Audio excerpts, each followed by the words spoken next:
it's been really interesting to see how I think humor really plays into so many of the virtues that I care about and that I cherish. How can you build connections with other people? How can you have care for community? How can you have resilience? How can you have awe? How can you have wonder, curiosity, kindness, humility? I think so many of these are things that I have been surprised to see that humor really touches on a lot of them in an interesting way.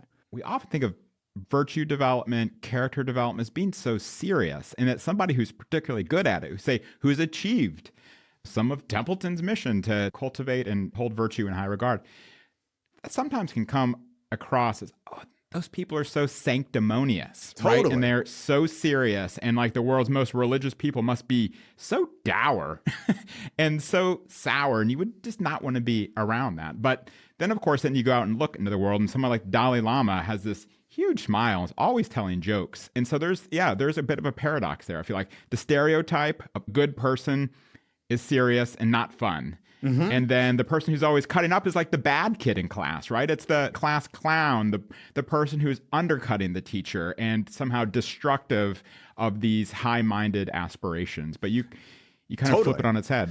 Yeah, I mean, Buddhists sometimes talk about like this cosmic giggle as one of the highest forms of enlightenment that you can get to, is to like see the giggle and the ridiculousness and everything. And I'll just put a plug in for a book that is not mine that I think is like truly hilarious book and also incredibly insightful, is called Between Heaven and Mirth by Father James Martin.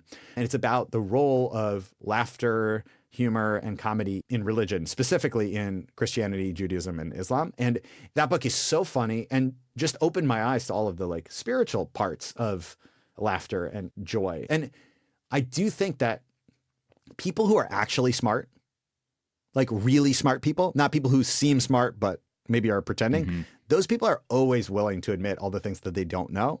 And one really big sign to me that someone is like genius or enlightened is that they are funny, and they're funny about themselves. They don't take themselves that seriously.